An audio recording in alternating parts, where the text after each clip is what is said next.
যাওয়ার রাস্তায় প্রচুর ডালা এখানে আছে, যেগুলো পুজোর জন্য এখান থেকে কেনা যেতে পারে। শুনেছি নাগা সাধুদের আশীর্বাদ নাকি খুব ভালো হয়, তাই জন্য আশীর্বাদ নিয়ে নিলাম। রাস্তা তৈরি হচ্ছে ঘাট থেকে যাওয়ার জন্য মন্দিরে, পুণ্যযাত্রীরা যাতে খুব সুন্দরভাবে যেতে পারে তার জন্য এখানে ইট দিয়ে রাস্তাগুলো তৈরি হচ্ছে। যারা পুণ্যযাত্রী তীর্থ করতে আসবেন মেলার সময়, তারা কিন্তু এখানে থাকতে পারবেন, কোনো পয়সা লাগবে না।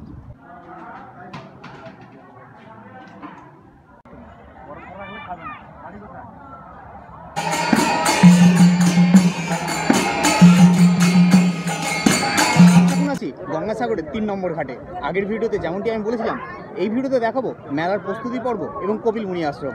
তো চলুন এখন 3 নম্বর ঘাট থেকে এই যে রাস্তা, এই গেট দিয়ে সোজাই গেলে হচ্ছে কপিলমুনি আশ্রম, এবং কপিলমুনি আশ্রমে যেতে যেতে রাস্তার দুধারে মেলা কেমন বসেছে, কতটাই বা সেজে উঠেছে, কত মানুষ আছে, সব কিছু তুলে ধরবো এই ভিডিওতে।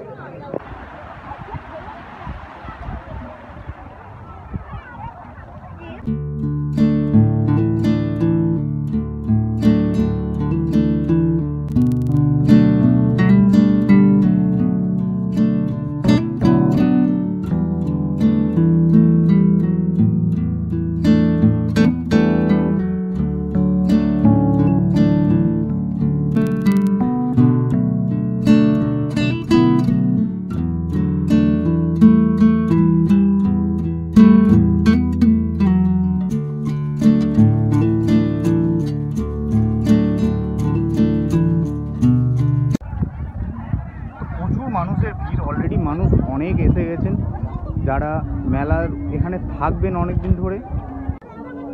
এখানে দোকান বসে গেছে অলরেডি, বিভিন্ন রকম শঙ্খের জিনিস। রাস্তা তৈরি হচ্ছে ঘাট থেকে যাওয়ার জন্য মন্দিরে, পুণ্যযাত্রীরা যাতে খুব সুন্দরভাবে যেতে পারে তার জন্য এখানে ইট দিয়ে রাস্তাগুলো তৈরি হচ্ছে।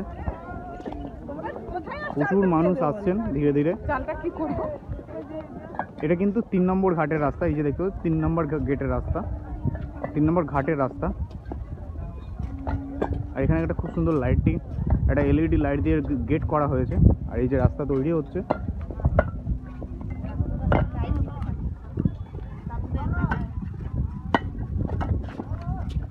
প্রচুর বাঁশ। আর এদিকে এই যে ঘরগুলো তৈরি হচ্ছে বাঁশ দিয়ে। বাঁশ দিয়ে এগুলো কি তৈরি হচ্ছে? মানে পুণ্যতীর্থ যাত্রীরা এখানে থাকার জন্য, তো মানে বিনা পয়সায়, হ্যাঁ বিনা পয়সায় এখানে থাকার জন্য এই ঘরগুলো করা যায় সরকার থেকে। বাহ, খুব সুন্দর।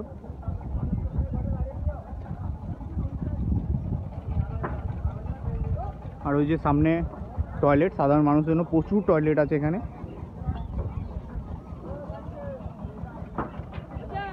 ধীরে ধীরে একটা দুটো দোকান বসতে শুরু করেছে, ওদিকেও ঘর তৈরি হচ্ছে, সবার থাকার জন্য ব্যবস্থা। এখানে মন্দির যাওয়ার রাস্তায় প্রচুর ডালা এখানে আছে, যেগুলো পুজোর জন্য এখান থেকে কেনা যেতে পারে। এগুলো কত করে দাম? এটা 30 টাকা, এটা 60 টাকা। এটা 30 টাকা, এটা 60 টাকা, মানে ওটা নারকেল আছে হলো 60 টাকা। আচ্ছা। তো মন্দিরে পুজো দেওয়ার সামগ্রী কিন্তু এই রাস্তাতেই পাওয়া যাচ্ছে। ঘাটে স্নান করে একদম ডালা নিয়ে মন্দিরে যাওয়া যাবে। আর এখানে ছোটো ছোটো দোকান বসে গেছে, এই যে বিভিন্ন রকম মালা, হাতের ধাগা, যেগুলো ঠাকুরের মন্দিরে পাওয়া যায়। এই যে 3 নম্বর ঘাট থেকে মন্দির যাওয়ার রাস্তায় LED এই যে চেন দিয়ে, টুনি লাইটের চেন দিয়ে খুব সুন্দরভাবে সাজানো হয়েছে। এই হচ্ছে মন্দির যাওয়ার রাস্তা। এই হচ্ছে ঘরগুলো, যেমনটি দেখতে পাচ্ছেন। ঘরগুলো তৈরি হওয়ার পর ঠিক এইরকম হবে, খুব সুন্দর লাগছে, একচালা ঘরের মতো, কুঠুরি টাইপের, বেশ সুন্দর। কিন্তু মেলাতে কিন্তু এরকম ঘর দেখতে কিন্তু বেশ ভালোই লাগে। প্রচুর মানুষ ইতিমধ্যে এসে গেছে, আরও আসতে চলেছে। এটা কিছুই না, এর থেকে কত বেশি মানুষ আসতে চলেছে তার নাই ঠিক। আর একটা বিশাল এরিয়া নিয়ে এই মেলাটা কিন্তু, মানে ছোটোখাটো মেলা না, প্রচুর বড় একটা এরিয়া নিয়ে এই মেলা। আর এখানে শুধু কিন্তু বাঙালিরা এসছে তা না, কিন্তু এখানে প্রচুর রাজ্য থেকে মানুষ এসছে, বেঙ্গলি, নন বেঙ্গলি, সব রকম, মানে ইউপি, বিহার, উড়িষ্যা, সব জায়গা থেকে মানুষ এখানে এসে এক জায়গায় জড়ো হয়েছে এই মেলার জন্য, যে গঙ্গাসাগর মেলা।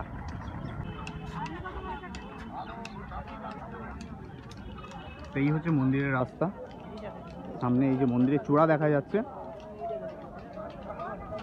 এই গঙ্গাসাগর মেলা ভারতের অন্যতম বড় বড় মেলাগুলির মধ্যে কিন্তু একটি মেলা।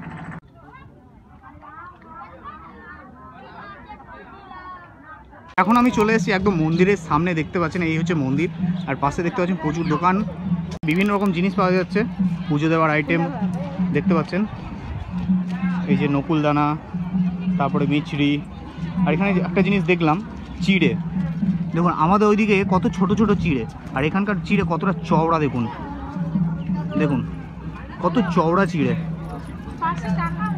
দেখুন এখানে পুরো সব বিক্রি হচ্ছে পুজো দেওয়ার আইটেম।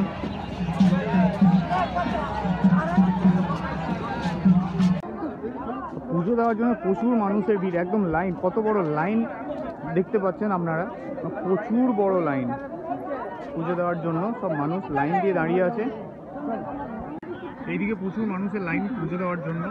আর এই হচ্ছে মেন মন্দির, প্রচুর মানুষের ভিড় এদিকে।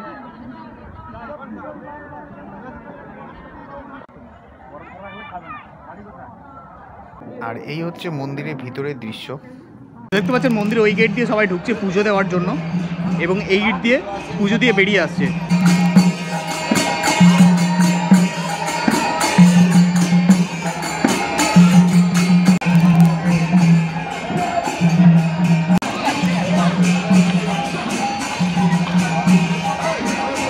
দেখতে পাচ্ছেন নাগা সাধুরা এসে গেছে, এই যে সামনে বসে আছে,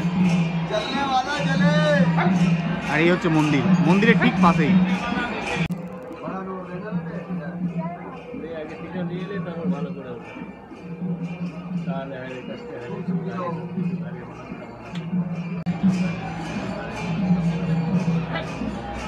নাগা সাধুদের আশীর্বাদ নাকি খুব ভালো হয়, তাই জন্য আশীর্বাদ নিয়ে নিলাম।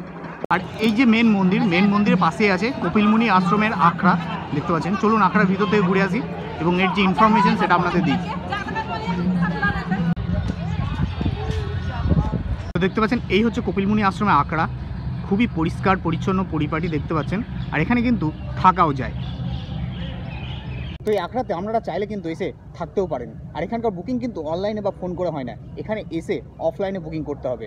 আর এখানকার ভাড়া, এখানকার কোনো নির্দিষ্ট ভাড়া নেই, আপনারা যেটা হাত তুলে দেবেন সেটাই হচ্ছে এখানকার ভাড়া। তো দেখতে পাচ্ছেন খুবই পরিষ্কার পরিচ্ছন্ন পরিপাটি, এখানে কিন্তু থাকার জন্য খুবই সুন্দর। মেলা কয়েকদিন এখানে থেকে আমরা মেলা ঘুরে দেখতে পারেন। দেখতে পাচ্ছেন এগুলো হচ্ছে রুম, ছোট ছোট রুম, আর এদিকে আছে টয়লেট, লেডিস অ্যান্ড জেন্টস আলাদা আলাদা, মহিলা এবং পুরুষের জন্য আলাদা আলাদা টয়লেট। এখানে কিন্তু কমন বাথরুম, কোনো অ্যাটাচ বাথরুম না, কমন বাথরুম দেখতে পাচ্ছেন, বেশ ব্যবস্থাপনা ভালো। আর যেটা সব থেকে ভালো হলো খুবই পরিষ্কার পরিচ্ছন্ন হাইজিনিক। এদিকে হচ্ছে মন্দিরের রাস্তা, সামনে গিয়ে হচ্ছে মেন মন্দির কপিলমুনি আশ্রম, আর ঠিক মন্দির থেকে এইদিকে রাস্তা হচ্ছে, এই যে টোটো দাঁড়িয়ে আছে, এখানেই আছে হোটেল, দেখছেন ফুড কোর্ট, এখানে আমরা চাইলে কিন্তু খাওয়া দাওয়া করতে পারেন। তো খুবই সুন্দর পরিষ্কার পরিচ্ছন্ন জায়গা, আপনারা চাইলে খাওয়া দাওয়া কিন্তু এখানে সেরে নিতে পারেন, সব রকম বাঙালি খাবার কিন্তু এখানে পাওয়া যায়। সবজি ভাত 60 টাকা, সবজি ভাত 60 টাকা, আচ্ছা। থাকবে আলু ভাজা, ডাল, দুটো সবজি, চাটনি, পাঁপড়, লেবু, করে ডাল ভাত যাই নেবে 60 টাকা প্লেট, 60 টাকা সরু চালের ভাত পাবে। আচ্ছা।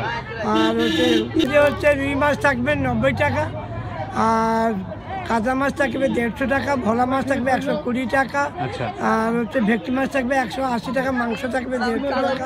আচ্ছা, যতটা খেতে পারবে, মানে ভাত যতটা খেতে, ভাত সবজি ডাল যতটা খেতে হ্যাঁ, পারবে। ধন্যবাদ। কপিলমুনি আশ্রম ছাড়াও এখানে কিন্তু আছে ভারত সেবাশ্রম, ওখানেও কিন্তু খুবই কম খরচে আপনারা থাকতে পারেন, ওখানেও কিন্তু কোনো মূল্য ধার্য নেই, যেটা হাত তুলে দেবেন, যেটা দান করবেন সেটাই হচ্ছে ওখানকার ভাড়া। তো চলুন এবার দেখাবো ভারত সেবাশ্রম, তো সেখানে কীরকম কী বন্দোবস্ত সেটাই এবার দেখাবো। খুব সুন্দর সুন্দর দোকান বসেছে, এই যে ব্যাগের দোকান, ঘর সাজাবার জিনিস।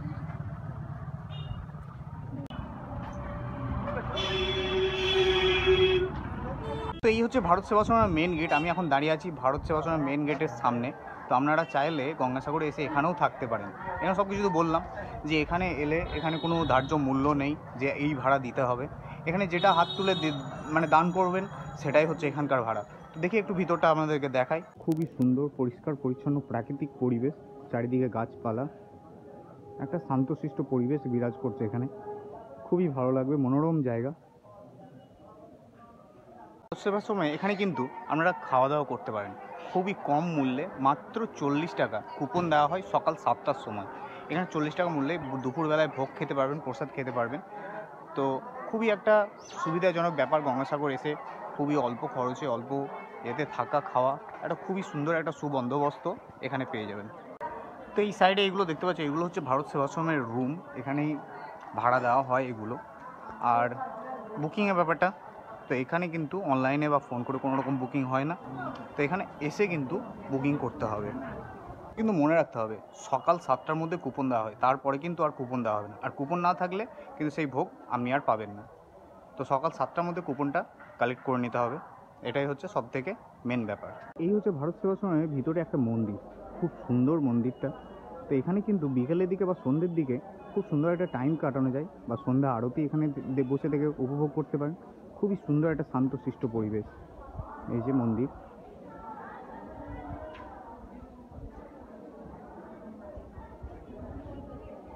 তো বন্ধুরা, গঙ্গাসাগরের সব রকম ইনফরমেশন দিয়ে দিলাম। কেমন লাগলো ভিডিওটা কমেন্ট করে অবশ্যই জানাবেন। ভালো লাগলে একটা লাইক করে দেবেন এবং শেয়ার করে দেবেন।